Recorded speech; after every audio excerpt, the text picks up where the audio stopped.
ஓம் ஸ்ரீ குருப்யோ நமக. வணக்கம். ஒரு புது ஆண்டு, ஒரு புத்தாண்டு, அது தமிழ் புத்தாண்டு மக்களுக்கு எப்படி நன்மையை தரும்? இந்த புத்தாண்டில் ராஜாவாக குரு பகவான் இருக்கிறார்.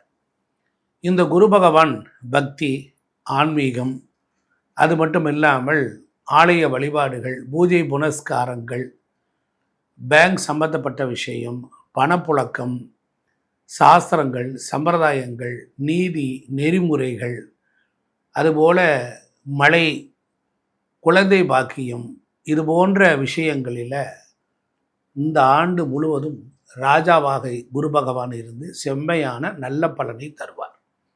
அதில் கிஞ்சித்தளவும் மாற்றம் இல்லை. அப்படிப்பட்ட நிலையில் இந்த ஆண்டில் சந்திரனும் மிகச்சிறந்த நல்ல பலனை உங்களுக்கு தருவார். பெண்களுடைய ஆதிக்கம் இந்த ஆண்டு இருக்கும். விவசாயம் செழிக்கும், கால்நடைகள் பெருகும், பட்டி பால் பசுக்கள் எல்லாம் ரொம்ப சிறப்பாக இருக்கும். நம்ம தேவையான அளவு மழை பொழிஞ்சு நமக்கு நன்மைகள்லாம் உண்டாகும். அது மட்டும் இல்லாமல் குரு நெல், கோதுமை, தானியங்கள்லாம் நல்லா பெருகும். சனி பகவானும் செவ்வாய் மட்டும்தான் சிறப்பான பலன்கள் இல்லை. அப்போ இந்த ஆண்டு முழுவதும் உங்களுக்கு சனி பகவானும் செவ்வாய் பகவானும் மட்டும்தான் கொஞ்சம் கசப்பான பலன்களை தருவார்கள். 12 ராசிக்கு எப்படி இருக்குங்கிறத நாம் பார்க்கலாம்.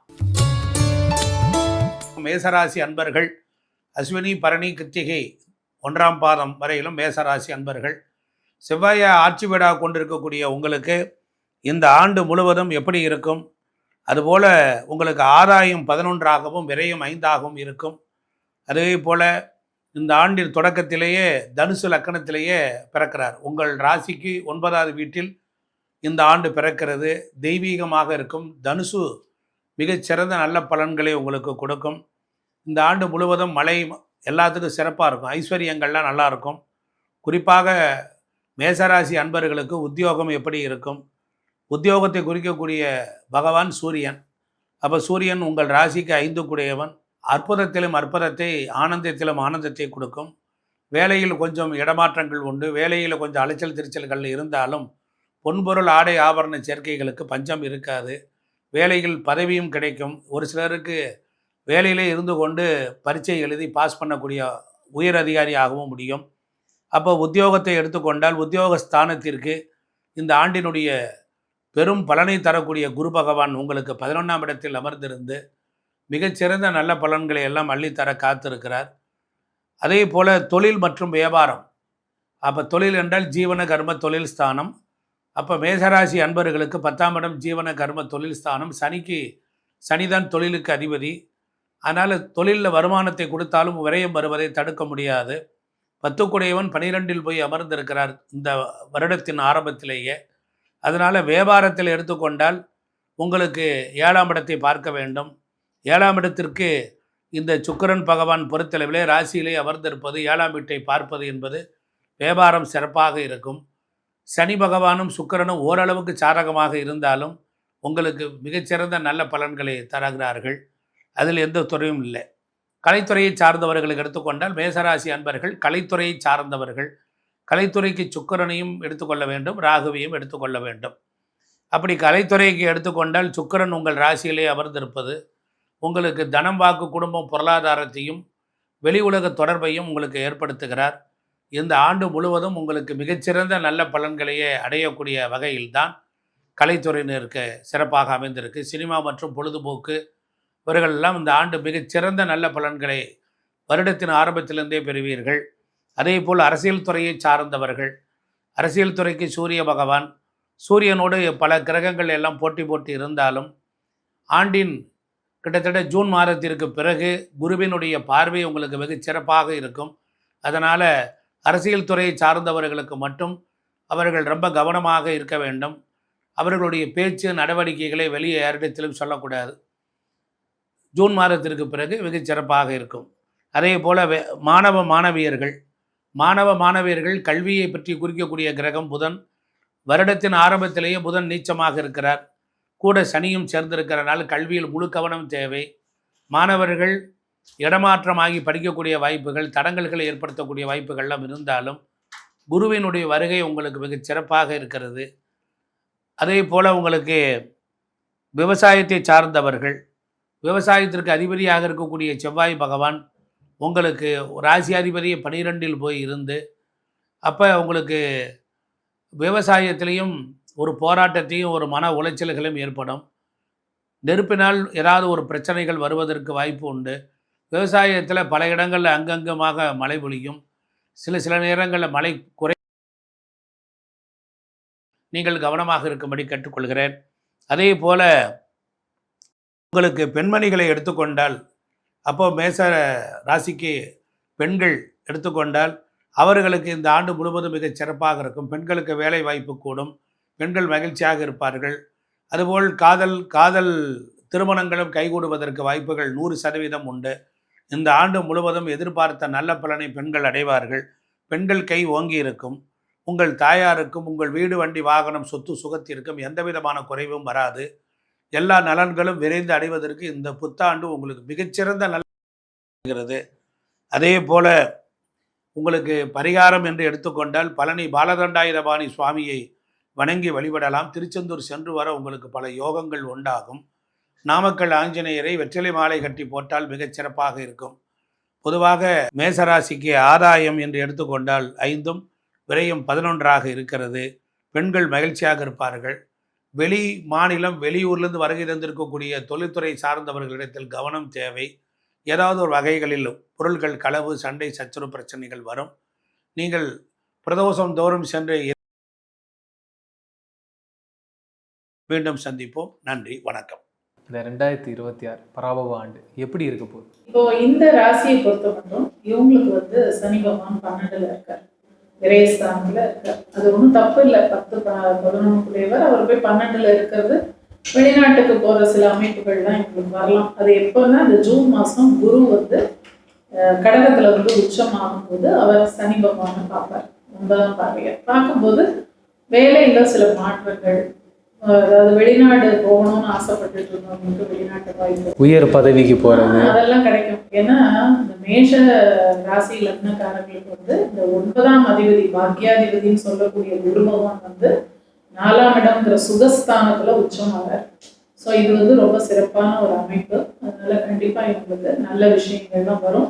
அதுவும் இல்லாம அவர் 10ஆம் இடம்ங்கிற கர்மஸ்தானத்தையும் குரு பார்க்க போறாரு.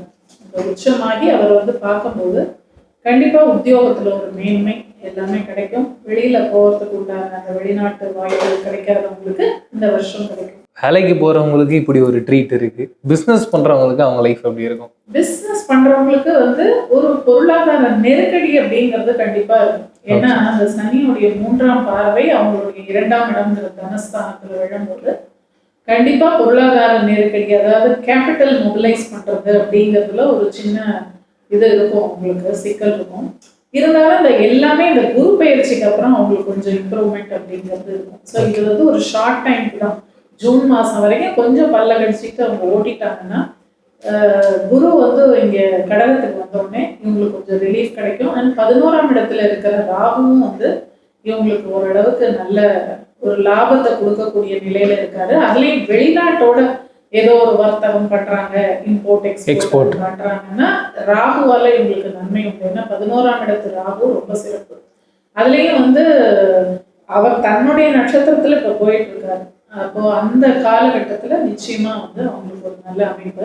இவங்க ஹெல்த் எப்படி மேம் இருக்கும்? ஹெல்த் அஃப்கோர்ஸ் இவங்களுக்கு 5ஆம் இடத்துல இப்ப கேது பகவான் இருக்கிறதுனால 5ஆம் இடம் அப்படிங்கிறது நம்மளோட பூர்வ புண்ணியம் சொல்றோம், முன்னோர்களுடைய இதெல்லாம் 5ஆம் இடத்துல தான் இருக்கு. அப்போ அந்த பித்ரு காரியங்கள் எல்லாம் இவங்க கரெக்டா பண்ணணும். அதாவது நம்மளுடைய முன்னோர்களுக்கு கொடுக்க வேண்டிய அந்த திதி தர்ப்பணம் எல்லாம் இருக்கு இல்லையா, அந்த மாதிரி விஷயங்கள்லாம் இவங்க கொஞ்சம் கரெக்டா பண்ணிட்டாங்கன்னா ஒன்றும் பிரச்சனை இல்லை. ஆரோக்கியம் அப்படிங்கிறது இந்த சனியும் செவ்வாயும் சேர்ந்து ஒரு 40 நாள் இருப்பாங்க இந்த மீனத்துல. அப்போ அந்த 6ஆம் இடம்ங்கிற ருணரோக சத்ரு ஸ்தானத்தை கன்னியை பார்க்கும்போது அப்போ சில நோய்னா பெருசா எதுவும் பயப்பட வேண்டாம். அடிவயிறு பிரச்சனை, ஹீட்டுனால வரக்கூடிய பிரச்சனைகள், இந்த யூரினரி பிளாடர் ஸ்டோன்ஸ் எல்லாம் சொல்லுவாங்கல்ல, அந்த மாதிரி விஷயங்கள்லாம் கொஞ்சம் அந்த இது நிறைய தண்ணி குடிக்கணும், இன்டேக் ஆஃப் வாட்டர் நிறைய குடிக்கணும், அண்ட் டயட் பிளானிங்லாம் கரெக்டா பண்ணணும். பணவரவு எப்படி மேம் இருக்கும் உங்களுக்கு? பணவரவுல தான் அதான் சொல்றேனே, அதாவது கொஞ்சம் ஒரு நெருக்கடி நிலை இருக்கும். ஏன்னா சனி பகவானுடைய 3ஆம் பார்வை அப்படிங்கிறது கொஞ்சம் ஒரு டிஸ்டர்பிங் இதுதான். அப்போ லோன் வாங்குவாங்களா இவங்க? கடன் வாங்குவாங்களா? வாங்கலாம், கண்டிப்பா வாங்கலாம், கிடைக்கும், லோன் எல்லாம் கிடைக்கும். ஓகே பட் எல்லாமே பிளான் பண்ணி அவங்க தகுதிக்கு ஏற்ற மாதிரி அவங்க பிளான் பண்ணணும். ஓகே. இப்போ நம்மளோட கெப்பாசிட்டி வந்து ஒரு 10 லட்சம் லோன் வாங்குறது தான் நம்ம கெப்பாசிட்டி அப்படின்னா அதுக்குள்ள அதை வந்து கண்ட்ரோல் பண்ணிக்கணும். இவங்க ஆசைப்பட்டு பேராசைப்பட்டு இல்லை அகலக்கால் வைக்கக்கூடாது. அது மாதிரி இருந்தாங்கன்னா இட் இஸ் சேஃப், ஒன்றும் பயப்பட வேண்டாம். அதே மாதிரி உயர்கல்வி படிக்கணும்னு நினைக்கிறவங்களுக்கு, போய் வெளிநாடு போய் படிக்கணும்னு நினைக்கிறவங்களுக்கு இது ஒரு நல்ல டைமா இருக்கும். அழகா போய் படிக்கலாம், ஹையர் எஜுகேஷன் அதெல்லாம் நல்லா இருக்கும். மேடம், ஏதோ சுபகாரியம் பண்ணணும்னு நினைக்கிறாங்க, எக்ஸாம்பிள் கல்யாணம் பண்ணணும்னு நினைக்கிறாங்க, காது குத்து, வீட்டு கிரகப்பிரவேசம், இல்லை வேற ஏதாவது ஒரு நல்ல பிஸ்னஸ் ஆரம்பிக்கணும் ஸ்டார்ட் பண்ணுறாங்க, அதுக்கான சரியான டைமாக இது இருக்கும்னு நினைக்கிறேன். பண்ணலாம். ஏன்னா இப்போ விரயஸ்தானத்துல தான் சனி பகவான் உட்காந்துருக்காரு இல்லையா? அப்போ நம்ம என்ன பண்ணலாம், நம்மளே ஒரு நல்ல காரியமா பண்ணி சுப விரயமா அதை கொண்டு போகலாம், பண்ணலாம். அது ஒன்றும் தப்பு கிடையாது. அதே மாதிரி வீடு வாங்கணும்னு நினைச்சாலும் வாங்கலாம். ஏன்னா குரு வந்து அழகா சுபஸ்தானத்துல தான் உட்காந்துருக்காரு கடகத்துல. ஸோ ஏதாவது புதுசா வீடு மனை வாங்கணும் அப்படின்னா கண்டிப்பா வாங்கலாம். அதுக்கு உண்டான காலம் நல்லா தான் இருக்கு. Super ma'am. இவங்களுக்கான கடவுள் வழிபாடு மேடம்? இதெல்லாவே வந்து மேஷம் அப்படின்னாலே அது செவ்வாயோடைய வீடு தான். ஸோ இவங்களுக்கு முருகப்பெருமான், இல்லைன்னா சிவன் ஆலயங்களுக்கு செல்லலாம், திருவண்ணாமலை கிரிவலம் போயிட்டு வரலாம். அதெல்லாம் இவங்களுக்கு ரொம்ப சிறப்பாக இருக்கு. இந்த பராபவ ஆண்டு 2026 எப்படி இருக்க போகுது? மேஷ ராசியை பொறுத்த வரைக்கும் இந்த ஆண்டு வந்து தூள் கிளப்ப போகிற ஒரு நல்ல விஷயம் இருக்கு. என்ன விஷயம்னா, அரசியலில் தலைமை தாங்குவது. ஒரு ஆஃபீஸில் ஒர்க் பண்ணுறாங்கன்னா தலைமை பொறுப்பு தேடி வருவது, இது ரொம்ப நல்லா இருக்கு.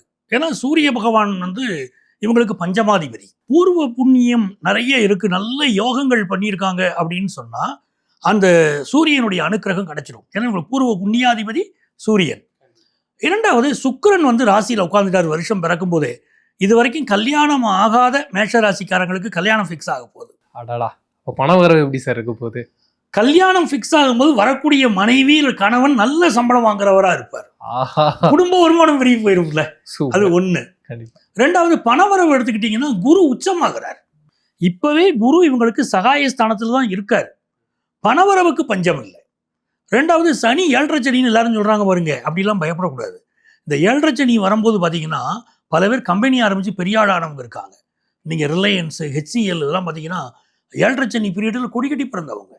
அந்த மாதிரியான யோகம் வந்து இவங்களுக்கு 7.5 சனியை ஆரம்பிக்கும் போது அந்த சனி இவங்களுடைய தனஸ்தானத்தை பார்க்குறாரு.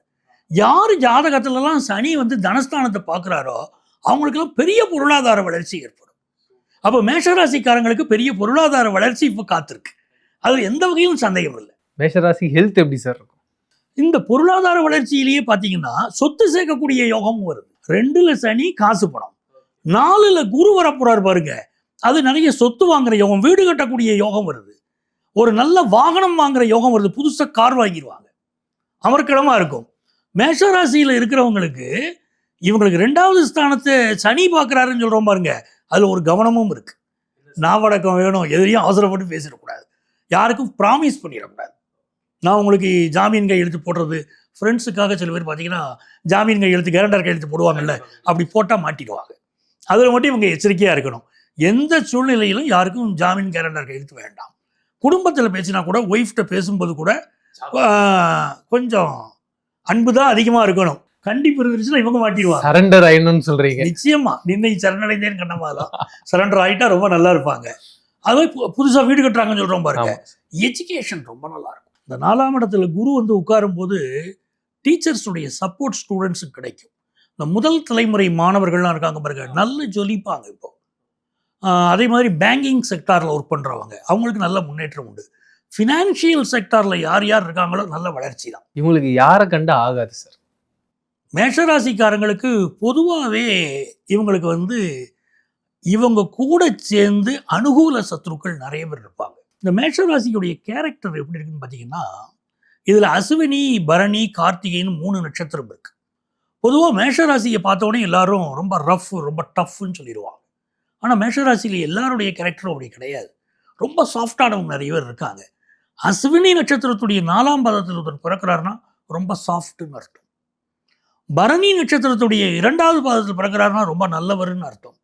கிருத்திகை நட்சத்திரத்துடைய 1 பாதத்தில் ஒருத்தர் பிறந்தாருன்னா கண்டிப்பாக இவர் பிஸ்னஸ் பண்ணுவாருன்னு அர்த்தம். இப்படி பல விஷயம் மேஷராசியில் இருக்கு. இவங்களுக்கு கூட இருந்து பிஸ்னஸ் பண்ணக்கூடியவங்களே சில நேரம் இவங்களை கைவிட்டுட்டு போயிடுறாங்க. ரொம்ப நம்பி பிஸ்னஸ் பண்ணுவாங்க, அவங்களே இவங்களுக்கு எதிரியாக போயிடுவாங்க. சில நேரம் கேட்டிங்கன்னா மாமனார் வழியில் வரக்கூடிய சொத்துக்களை ஒரு சில பேர் வந்து இவங்களை அபகரிச்சுக்கிறதும் இவங்க வரவிடாதபடி தடுக்கிறதும் உண்டு. மிகப்பெரிய பகைவர்கள் கூட பிறந்த அண்ணன் தம்பி தான். என்ன காரணம்னா மேஷத்துக்கு அதிபதியான செவ்வாயே அஷ்டமாதிபதியாகவும் வரார். அப்படி வரும்போது சகோதரனோடு சொத்து சண்டை வருது. சின்ன வயசுல ரொம்ப ஆசையாக இருப்பாங்க, ரொம்ப அன்பாக இருப்பாங்க. மேஷராசியில் பிறந்த அண்ணன் தம்பி எல்லாம் ஒரு கட்டத்துக்கு பிறகு சகோதரன் சொத்தை அபகரிச்சிட்டான் அப்படின்னு சொல்கிறவங்க பல பேர் மேஷராசியில் உண்டு. சரி, இவங்களுக்கு என்ன மாதிரியான பலன்கள் அப்படின்றத பேசிட்டீங்க. ஆனால் இவங்க என்னென்ன மாதிரியான வழிபாடு பண்ணால் இப்போ ஏற்பட்ட சிக்கல்கள்லேருந்து அவங்களால வெளியே வர முடியும்னு நினைக்கிறீங்க? மேஷராசிக்கு இந்த ஆண்டு ரொம்ப நிறைய நல்ல விஷயம் இருக்குது. பிஸ்னஸில் பெரிய வளர்ச்சி ஒன்று காத்திருக்கு. ஒரு புது பிஸ்னஸ் ஒன்று பண்ணுவாங்க, அந்த பிஸ்னஸில் பெரிய வளர்ச்சி வரப்போகுது. அது ஒன்று. வேலைக்கு போகிறவங்க நிறைய பேர் வேலையை இழந்து உட்கார்ந்துருக்காங்க, அவங்களுக்கு புது வேலை கிடைக்க போகுது, அது நல்ல விஷயமா இருக்குது. ஃபாரின் போகிற ஆப்பர்ச்சுனிட்டி பலருக்கு கூடி வருது. சரிங்களா? ஹெல்த்தில் சில இஷ்யூஸ் இருக்குது. மேஷராசிக்காரங்க குறிப்பாக வயசானவங்க இருக்காங்க பாருங்க, அவங்களாம் தன்னுடைய ஹெல்த்தில் கான்சன்ட்ரேட் பண்ணணும். வீட்டு பாத்ரூமில் நடக்கும்போது கூட பார்த்து நடக்கணும். அதெல்லாம் ரொம்ப கவனமாக இருக்கணும். நீங்கள் முக்கியமாக வழிபாடுகள் உங்களுக்கு எது செய்தால் நல்லது அப்படின்னு பார்க்குறீங்க. இவர்கள் வந்து இந்த ஆண்டு வழிபட வேண்டிய தெய்வம் அங்காள பரமேஸ்வரி. அங்காள பரமேஸ்வரியை வந்து அமாவாசை நாளில் கும்பிடணும். அவருடைய ஊஞ்சலாட்டு உற்சவத்தில் கலந்துக்கிடணும். இதெல்லாம் இவங்க செய்ய ஆரம்பிச்சாங்கன்னா மேஷராசிக்காரங்களுக்கு ஒரு பெரிய வளர்ச்சி கண்டிப்பாக ஏற்படும். சூப்பர் சார், நிறைய விஷயங்களை டீட்டெயிலாக பேசணும். மீண்டும் சந்திப்போம். நன்றி. மிக்க மகிழ்ச்சி.